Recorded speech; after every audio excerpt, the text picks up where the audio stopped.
Okay, yeah, so I would not. Wait, hold on. I will check if my OBS is started. This guy is a bit too eager, bro. Speak? hello? Yeah. Okay. Hi. Let's get it. Alright, yes. So I take it that, you're pro-life, and obviously I'm going to be defending pro-choice. So just to get some, terms clarified, what do you mean by pro-life? Pro-life meaning that generally I think it's impermissible to abort people. Or fetuses, rather, sorry. Okay, what does impermissible mean? I think it's unjustified. Unjustified in a moral sense? Yeah. Okay, you can go ahead and substantiate that then. Okay. Do you want like a formal argument? Because I can just lay it out. You don't need a formal argument. You can just give like an argument. I don't mind if it's formal or not. I mean, it's just the regular flow argument. I think that the thing that accounts for the wrongness of death best is a regular differentials account, specifically the speech like ours account. And then it'd be weird to say that, well, humans are wrong to kill or death harms them in this way because of this thing, but then fetuses who experience the same thing, presumably, or they would also experience the loss of future experience, would not be harmed by this thing. Okay, so, and are you just, committing yourself to a singular account? So is this like a monist account of harm? So you're just saying that deprivation is the only true account of harm, or do you think there are other accounts of harm which could also be true? Oh, I'm only interested in the deprivation of this account, but I'm fine with being a pluralist. I'm not too rigid on that. Like my intuitive view would be something I'm like more of a pluralist view. Yeah? I don't think that you're harmed if and only if sorry, 1 second. I don't think that you're harmed if and only if you're deprived of something. Okay, so just to get some clarifications on what you mean by FLO future like hours, you saying that? I'm sorry. What did you say? Oh, she's clarifying. I'm sorry. Yeah, okay, so, when you say, the fetus has FLO, you're saying that, the fetus has these future experiences and we're doing something wrong by depriving the fetus of these future experiences. Yeah, sure. Okay, so, this seems to presuppose, like, a metaphysical personal identity between the fetus and the adult. It seems to presuppose that they're numerically identical persons, so why do we take it that the fetus and the adult are numerically identical persons? Okay, what do you take as numerical identity? Because I feel like if you're just talking about like absolute identity, I'm not like, one second. If you're just talking about like absolute identity, obviously I don't grant that anything is absolutely numerically identical to itself. But I think that like relatively it is identical to the person that is going to be experiencing things in the future. Like okay, so you hold to a PRI account, pure relative identity. That's fine. Sorry. You said pure. You hold to a pure relative identity account. That's what you just described. So you think that are absolute identity? I'm saying I don't think it's identity doesn't have to be an absolute identity relation. It's not an absolute identity relation. Yeah, numerical identity. I'm saying that I would rather outline it as some relative, yeah. And then if there's any sort of relation, sorry. Yeah, you asked me a question. And if you ask me why, then the reason it's going to be relatively identical is because there's always going to be relating parts that, or in the development of the fetus, that's going to relate to the future development parts of the fetus and the human body. Just like, for example, like, I'm growing or I'm changing I was about to finish my sentence. Just for example, like I'm changing right now, and my cells might be changing throughout the time. The reason why I stay quote-unquote numerically identical is because my body holds some kind of relative identity in that sense as well. I'm not talking about relative identity. I'm asking you, why is you and the fetus numerically identical person? So why are you one and the same person? Well, I just told you I think that we hold to some sort of relative identity. That's fine. You can hold to a relative identity account, and relative identity would not immediately entail that these two numerically identical. That's just a confusion on relative identity. No, it's not. I know it's not one, so I was like, I need to clarify. I know that they're distinct in the concept, but I'm saying that, given my view on personal identity, I think that holding to relative identity, which I'm not an animalist about personal identity. Yeah. Okay. So you're an animalist about personal identity. Okay. So we're getting somewhere. So when you say you're an animalist, you're just saying that the fetus and the human, what makes the fetus and the human identical person is just because of the biological organism that persists through time and development. Yeah, give or take. I mean, I think that's a pretty simple definition, but yeah, sure. Yeah. Okay. So I think there are like many problems with animalism. So I'll just present some of the problems with animalism, right? So like we have these rare cases of hold on. I need to go over something. Hold on. I don't think that I need to hold to animalism to say that. Okay, so you don't need. Would hold to. I was like, I don't need to hold to animalism to say that the fetus would hold to some kind of future experience. Right? That's a little bit irrelevant. You can give me a reduction to animalism, Yeah, okay. or you give me just because I just want to get clear. Bad with some. I just want to get clear. I just want to get clear on something. So you don't hold to animalism. Unclear what type of person or what kind of person identity you hold to. Relative. No, I'm talking about like in the context of this debate. So, because relative identity is not an account of personal identity. That's not what I'm saying. Relative identity is I'm saying stop. I'm an animalist, but if let's say that I can just concede animalism being true right now, I think that's too relevant. Because if you take to psychological theory as well, or any sort of psychological theory, I don't think that's in here. I wasn't finished. So. Okay. If you take to any sort of psychological theory, I don't think that it's inherently incompatible unless you take the very rigid account of. Obviously, animalism is compatible with any PC theory. That's just strictly true. Like you wouldn't be able to say that. Animalism is compatible. Hold on, that's not what I'm saying. I'm saying that me taking the psychological account can be still true while taking to a psychological theory account. Yeah, I'm not saying that's what you're saying. What I'm specifically asking for is just that when you make the claim fetus is identical to a human, what do you mean there? Like, what do you mean when you say the fetus is an identical person? Okay, what I mean is that, like, you described it pretty well before. I think that the organism there just would persist. So I think it's the same organism. Okay, so I'm just going to present a few problems with that view. Okay, so the first problem with that view is just cases of conjoined twins. Now, there's a rare form of conjoined twins which I can't remember the specific name of, but the form of conjoined twins is basically when you have the head of the other twin and it's like attached to the body of the other twin, but there are two heads, there are two brains, but like scientists consider this to be one organism. Under your view of animalism, and also one of the main pros of animalism actually concedes that this is actually a problem for animalism. Under your view of animalism, it has to be the case that there are one person. However, it seems quite intuitive that instead of being one person, they're actually two people. They're just two people that reside within the same organism. Okay. So this is just a conjoined twin case, and then what's the issue again? I don't really get it. Okay, so the issue is just that scientists, there's like a consensus that this conjoined twin is not two separate organisms. This conjoined twin is just one organism. However, there are two people that reside within this one holistic organism. So under your view, you would have to say that there's one organism and there's one person. However, it seems quite clear that there are one organism and two people, meaning that organisms can't just be identical to, the type of person you are. Okay. I think we talked about this earlier, 2 days ago? I don't think that, the whole... Dude, stop. We talked about this, a couple of days ago, I think. I don't take to, my account of animalism, and I don't think that, most philosophers view animalism this way. I think that, when I say I'm an animalist, I mean that, when I say the organism specifically, I'm just talking about the brain. So when you say, okay, well, these two things... So this is just like another confusion. Wait, stop. Dude, stop. Hold on, yeah. Stop over-talking each other, cheers. Thank you. Are you going to stop speaking? I've stopped speaking, but I'm saying, you're confused. Stop speaking. You're not speaking, so stop. Okay, thank you. Okay, so if I take to that, then I don't think that this is a relevant response. No, I think no. When I talk about animalism, I just mean that persistence of the brain or the organism. When I talk about the organism, I'm asking you specifically. Just do you think the brain is the organism?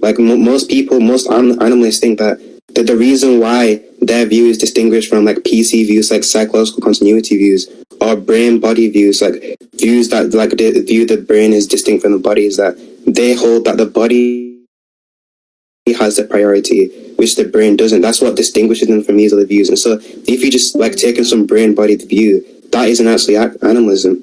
That's just some view where you're saying that the person is identical to the brain. However, there are still problems with even positing the person. I don't really care what you call my view. I'm saying I'm animalism broadly. Okay, so you're not animalist. Stop.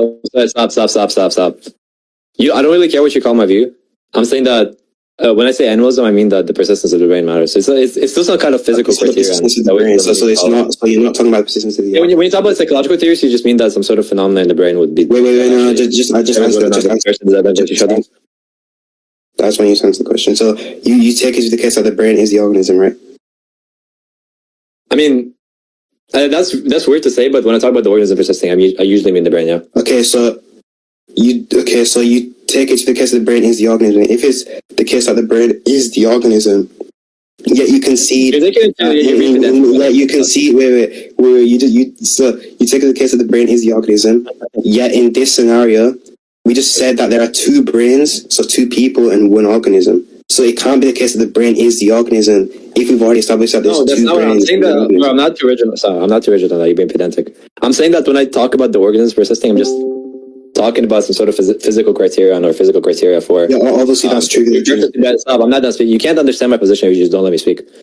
When I'm talking about an organism persisting, I'm just talking about some physical criteria, and when I'm talking about that, I'm talking about the brain specifically. You cannot be rigid on that claim. I can just drop that the brain is the organism. When I talk about the organism, I usually just talk about the brain specifically. So you think that in the conjoined, so you think in the conjoined twins case, the scientists are actually wrong in saying that there's two brains but one organism. You think there's two brains and two organisms? That's not what I said. I said that, bro. I can just drop.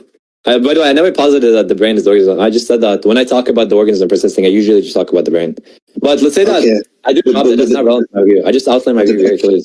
Again, this is just confused. So you said that the brain isn't identical to the organism. However, when you talk about the organism persisting, you're talking about the brain, right? So so you're saying that the brain and the organism have the same. So you're saying that the brain and the organism have the same persistent conditions, right? But if the brain and the organism have the same persistence conditions, then what is, the thing that individuates the brain from the organism? Dude, that's not what I'm. Oh my gosh, that's not what I'm saying. I just told you, I'm not rigid on the organism. Stop. You're being pedantic. I need to make this clear. I'm not saying that rigidly the brain is the organism or they have the same persistent conditions or conditions to actually keep persisting. That's not what I'm saying.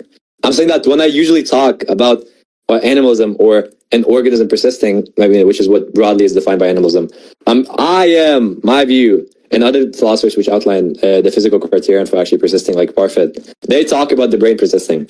So that's what I mean. Is that clear? I'm not talking about the organism and the fucking brain being the same. Yeah, okay, Parfit wasn't an animalist, so we can just get that out of the way. He's not an animalist. No, he didn't. I'm not saying he's an animalist. I'm just saying that when he talks about this is not relevant. It's not relevant. But yeah, no. Okay, so if you think that's the case, you think that there's this situational identity between the brain and the organism, but there's not an absolute identity where you in every case in which you have the brain, you have the organism, right? Wait, sorry, I was reading something. What are you saying? Okay, so you think that there's a situational identity between the brain and the organism, such that maybe the organism and the brain are identical in some cases, but they're not identical in all cases. Dude, I'm not making any claim about the relation between the organism and the brain. I'm just saying that for simplicity purposes, specifically, if that makes it more clear, when I talk or I introduce my animalist position, I talk about the organism persisting as the brain. I can drop that right now. You can say I can see that right now. That was never my view. It's just weird to understand your view. It's weird to understand your view because you're saying that you're not making any claim you're not making any relational claim between the brain and the organism. You're saying that when you talk about the organism persisting, you're talking about the brain persisting. That is obviously a claim about the relation between the brain and the organism. Dude, I'm talking bro. Stop. Listen up. I'm gonna say this one more time. When I say I'm an animalist, I usually mean that the brain is persisting over time. That's what actually makes you identical, personally to each other or to yourself rather. So that is an identity. When I introduce my position and I say organism, that's because that's what it's usually outlined to. That's what most people understand. That's what I understand. It's pretty simple to understand. So sorry if that was unclear, but I'm talking not about the organism or so you're talking about the brain. I usually talk about the brain rather. But obviously they're not the same. I can agree to that. That's not a blunder. It's not relevant to my position. Okay, so you talk. Okay, so now we have it clear. You're talking about the brain. So so this is an animalist view. Wait, 1 sec. This isn't an animalist view. This isn't a PC view. Okay, so now we can actually get into the meat and potatoes of the conversation. Given that we established that it's a brain-body view. So now, given you're saying that the person is identical to the brain, you do understand that via Leibniz's law, the person cannot be identical to the brain because the person has certain properties the brain doesn't have. Bro, oh my gosh. When I talk about okay, so the Leibniz's law is not talking about personal identity, at least not to my knowledge. You can invoke. We're just talking about how things are identical to each other. Obviously, that's why I taled about relative identity. I said that conjoined with my animalist view or my physical criterion view, I believe that it is surely true that the fetus would be the same person that actually experiences things later on down in life. And so that's why I talked about it all today. I don't really care about Leibniz's law, that's irrelevant. No, Leibniz's law is relevant because it's an axiom of classical logic. Okay. So, like, you deny, okay, so do you deny Leibniz's law? I don't deny it, I just don't see the relevance. Because you're saying that, okay, well, it's not because I'm saying that I don't care about that. I'm saying that, I don't talk about Leibniz. There's two versions of Leibniz's law, right? There's the identity of indiscernibles and there's the indiscernibility of identicals.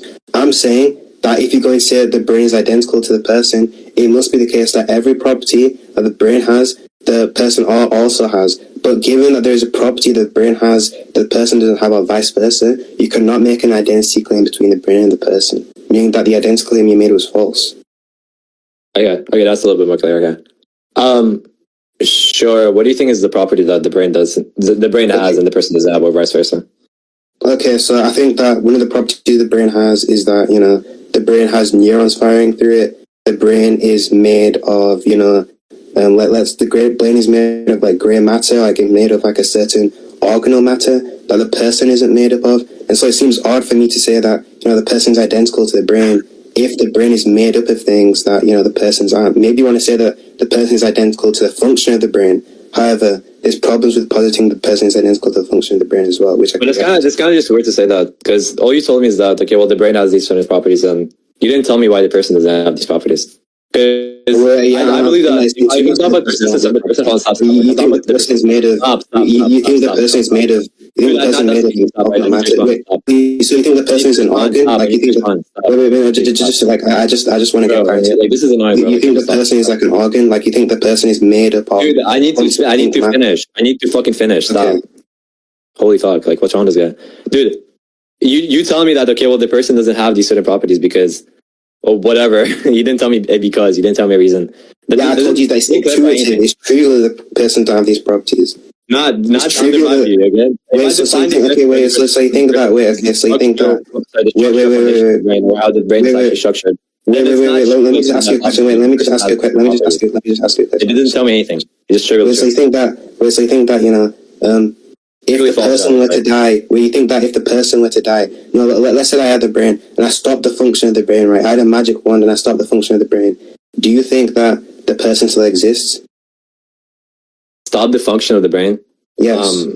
I'm not sure how you're supposed to stop the function of the brain without corrupting some kind of structure of the brain. No, I'm saying that we have a magic wand, and a magic wand can make it so that the brain stops functioning. Now, under your view, the brain is identical to the I understand that it makes it stop functioning. I understand that it makes it stop functioning, but I'm telling you that to stop the function, I'm not sure how you're supposed to do that. It's a hypothetical. We're not. It's like a modal hypothetical. So I'm confused. It might not be. It might not be physically possible, but that's not what I'm talking about here. I'm saying that, in this hypothetical, where we have a magic wand, the magic wand can magically stop your brain from functioning without, corrupting any of the parts of the brain. Do you think the person still exists? I mean, I don't know. Like, I just can't conceptualize that. Okay. I guess I would say that. The way I would usually stop. The way I usually conceptualize of the brain and how the person and the brain relate, or how the brain is the person. I usually obviously talk about the structure and how the structure leads to some sort of function. For you to say that, the brain is not identical. Stop.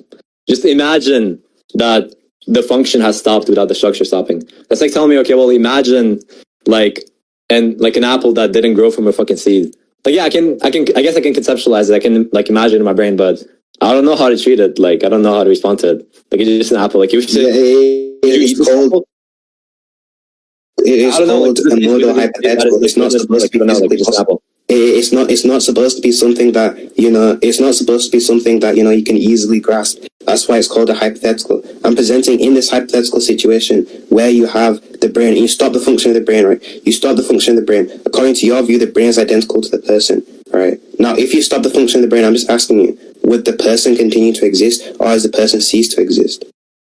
Yeah, I told you I'm not sure. I don't know how to respond to that. Okay, and I don't think that's relevant because The way you would actually so we can just through relevant data. Oh, stop. The way you would respond to his views is through relevant data. I'm trying to account for the relevant data. Yeah, we talk about I'm just saying we can at the bare minimum physically impossible, maybe even metaphysically impossible. Wait, okay, so under what kind of metaphysical modality is it impossible? I don't really read on philosophy of language, but probably essentialism. That's one, right? It's not even, like, okay. I'm pretty sure that's one. I remember C talking about it. Nice job, bro. But okay, so essentialism. Okay, so why is it the case that under an essentialist kind of modality, that it would be metaphysically impossible for me to have a magic wand that stops the brain from functioning, that just freezes the brain in time, just stops? Because you would just reduce the essence of the person down and the brain down to the same thing. That's fine. Yeah, why do essences exist? Christ. Do you want to conclude or? Yeah, we can conclude. Just to be clear before I conclude on this point specifically, is if essences don't exist, like, I don't really care. I'm telling you that if they do exist, this an essentialist account would be false if essences don't exist. Nice. Okay, we can conclude. I mean, it would just be prescriptive, yeah. But I'm telling you that we can still say that they would contradict the law. Like, I don't get the response. Am I confused? Like, what's the point? We can conclude. We can just conclude. I guess yours. Yeah, do you want to present your argument, or? Yeah, we can go into my argument. So my argument is just, very simple. I can just send it in chat since I have it formalized. One sec. Yeah, sure. That was a very weird response, Rizzhan. I'm not gonna lie. Like, why do I say this? Yeah, cheers. Yeah, because an essentialist account makes a claim about essences, and so if essences don't exist, there is nothing to speak about that. Not really. No. Well, not really. Okay, you can outline to me how an essentialist account does not require the existence of essences to make model claims about them. Mm-hmm. I don't really read on the topic, so I'm not sure how, but... Yeah, so not really, but you don't... Okay, nice, bro. Yeah, it doesn't really make sense to me, that's why. I don't think it makes sense. Nice job, bro. And I don't think it makes sense to question why essences exist either. Like, that's just an absurd claim. Wait, so you don't think there's like... You don't think that 70% of philosophers, like, anti-realist about essences? You don't think that? You think all philosophers... You're a funny guy. I'm not sure. I told you I don't really read on stuff. I don't really read on that sort of literature. Maybe they are, but I'm saying that's like, if you ask the average person if the essences exist or if their essence exists, they would probably say yeah. Like, they would say yes, it's fucking... Yeah, under some colloquial or vague understanding of what an essence is, but that's like the same with asking them if morality exists, or if asking them do numbers exist. They're probably going to say that. They're probably going to say that numbers do exist, right? They're probably going to say numbers do exist, right? But when you actually investigate, I know all these examples, dude. Like, it's yeah. What I meant is that if you ask the average person, obviously it's just unintuitive. But I'm not like bringing that as anything wrong. I'm just saying that, yeah, sure, whatever. Besides that, I told you the issue with whatever. If I drop the metaphysical possibility point, then it's still my response still follows back.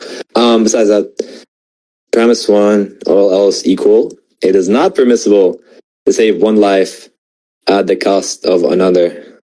All else being equal. Do I grant this shit? Wait, let me just keep reading. Most women in modern society have an abortion because they cannot afford a baby at the moment. I haven't predicted that. If premise one and premise two are true, or premise one and premise two, then it is not the case that abortion is impermissible in most cases in modern society. Well, I don't... Okay, hold on. It's not the case that abortion is impermissible in most cases. I mean, that's cool. I would say that there's certain cases of self-defense, like for premise one specifically, in which you would be justified in actually defending yourself from certain negative experiences, such as, for example, like a robber breaks into your fucking house and tries to rape your wife, and the robber happens to be like a crazy homeless person. He doesn't know what the fuck he's doing. Like, generally, like, most people would say, like, yeah, just like blow the guy's head off with a fucking shotgun, and that would be wrong. But then when you say, okay, well, most women abort because they don't perceive themselves to have enough money to actually afford a baby, that doesn't really tell me anything. You just describe a negative experience and say that since you have a negative experience, since that description, you just ought that's not what the argument actually proceed that life. That's what I read the argument as. The argument is talking about the argument, and that's why I said I can show you the empirics. The argument is talking about future pregnancies, right? So what happens most of the time, especially in America, is that if women are forced to have, like, you know, this specific abortion, and they're not in a financial situation to have, no, they're not forced to have an abortion, sorry, they're forced to have the baby, they're not in the financial situation to have it. What happens most of the time is that they'll be deterred from having any other babies in the future. However, if we give women the leeway... Sorry. Yeah, okay, so the idea behind the claim is just certain empirics surrounding the financial situations of women and what it leads them to do later down the line.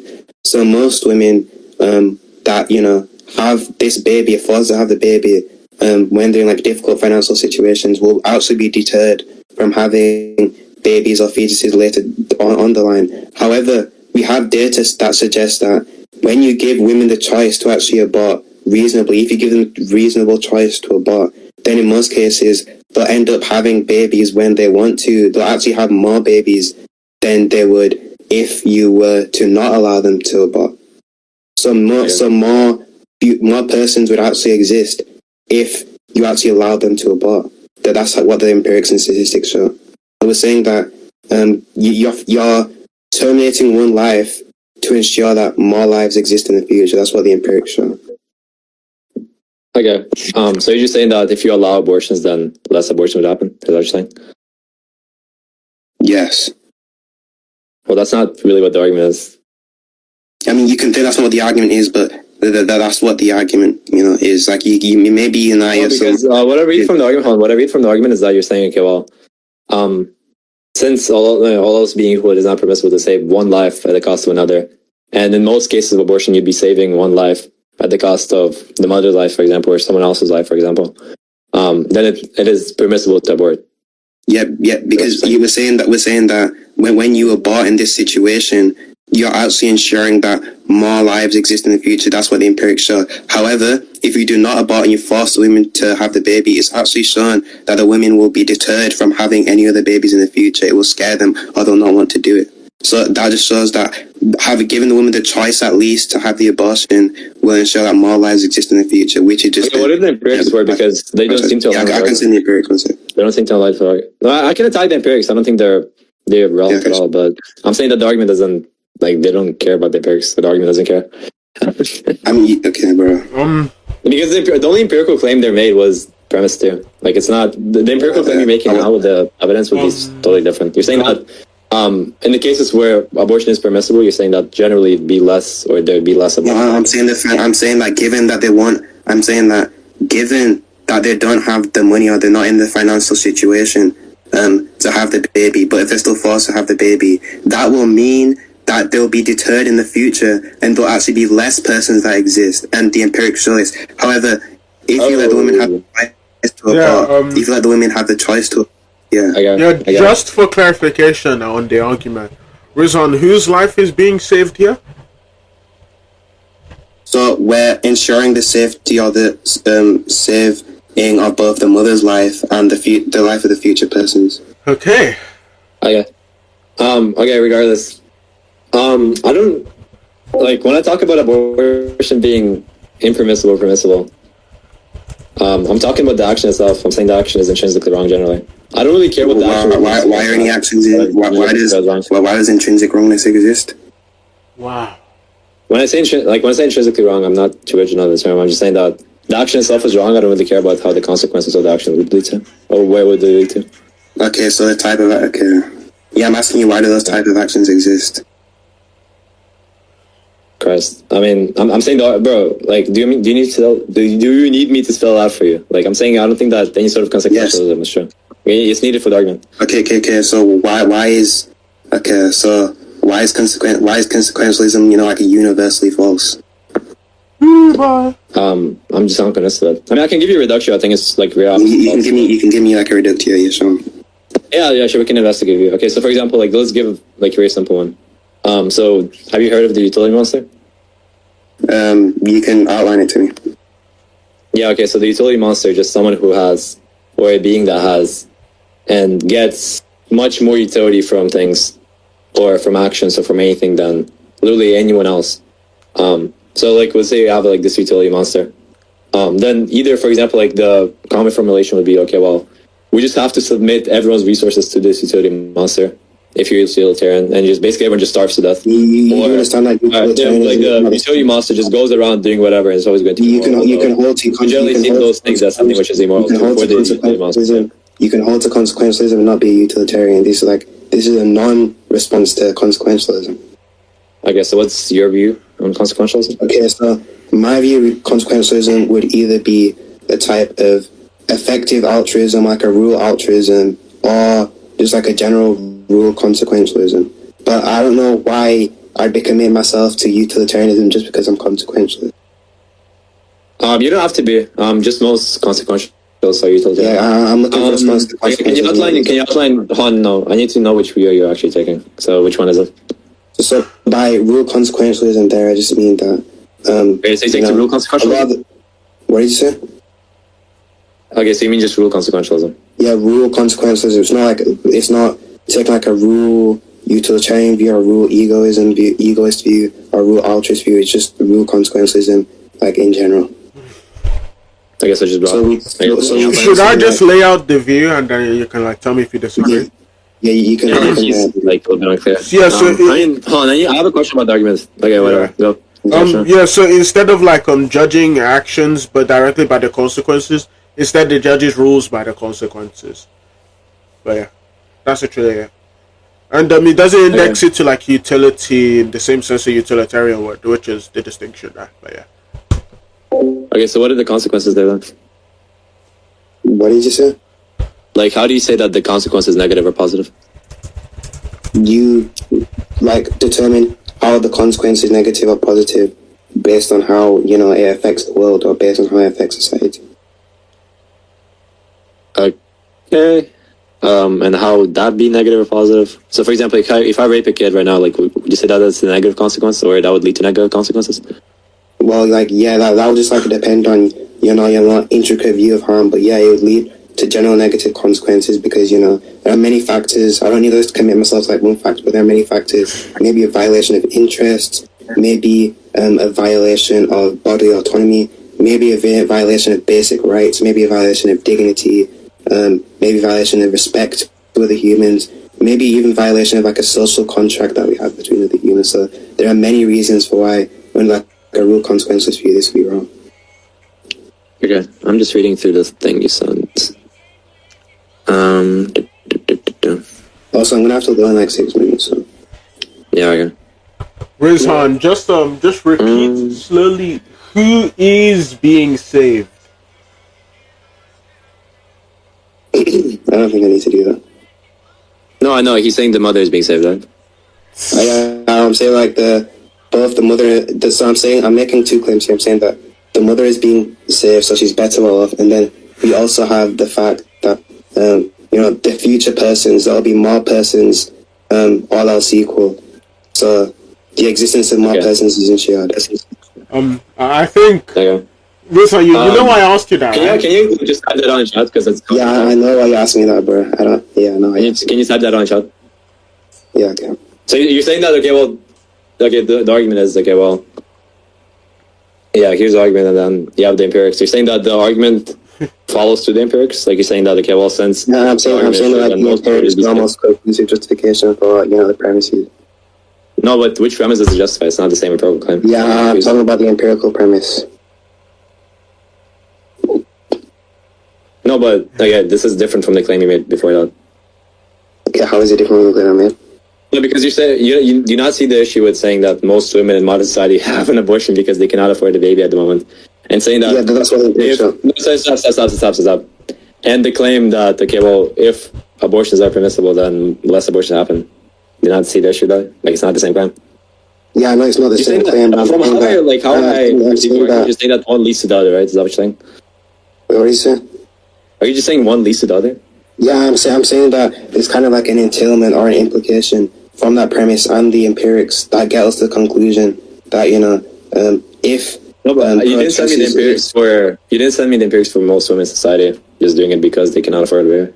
Yeah, that was the empirics. It says it. At least those are the empirics. Yeah. I mean, I have an issue grasping the argument. You're saying that let's say that abortion is in those cases would be impermissible, which I don't think it is. I don't think that. I just told you. I outlined how I actually think negative experience should be combated. Like in those cases, obviously, I think it's fine, but I don't think that any sort of description about a negative experience would be something which is sufficient in saying that the action is impermissible, or is not permissible to defend yourself. So you don't think like a description of a negative experience could be used to say an action is impermissible? Sorry, like for example, like if I just define any sort of, like let's say someone just fucking like untied my shoelace, to say like that could say that, or you could say that caused me a negative experience, but I wouldn't say that just because of that description. I could defend myself from that by fucking kicking his head in or something. No, that's not what I'm saying. Okay, cool. Like, are you gonna say what you're saying then, or? Yeah, I said what I was saying like 2 times, and maybe the 3rd time you'll catch on. Oh my gosh! Yeah. Just calm down, bro. What I'm specifically saying is that there are 2 things which are in the balance here. There's the well-being of the mother, and then on the what the pro-lifer is more interested in specifically is also the ensurement of the existence of persons or future valuable experiences in the future. I'm saying that if you take this risk and you abort the fetus, we have empirics that show, that the mother will actually want to have more babies in the future, which will ensure that if we sacrifice the life of one, so we sacrifice the life of the fetus, it will show that more persons will exist in the future, meaning that more life exists in the future. And I'm saying that if you do not, if you force the woman to have the baby or keep the pregnancy, she'll be deterred from having any of the babies, meaning that even though you've ensured the existence of this life, it probably won't lead to any future lives or future persons in the future. Okay. Bro, this is insane. I have to go in Hold on, stop. First of all, okay, so you're saying that basically if the woman is forced to abort, then less lives would exist in the future, and that's why generally it'd be permissible to abort? Yeah, I'm saying that. Okay, just to be perfectly clear, okay? Yeah, I'm saying that, if you have the, fetus, or you have the pregnancy, there's more harm and negative, there's more harm and negative consequences net than, not having the fetus, not forcing women to have the fetus or the baby. And there'll be more positive effects. Okay, first of all, I don't think that we talked about okay, so the argument itself, I don't think it follows because of the issue I outlined before. I don't think that you can just describe this sort of, well, I can't afford a baby, therefore I can just defend myself and kill it. I don't think that's fine. But besides that, let's say that, okay, I just grant the argument. That's not really relevant because when I'm talking about future like ours, I'm talking about existing subjects. I'm not talking about a potential baby that could exist. Yeah, I have to go. Yeah, he has to go, bro. The argument is super weird.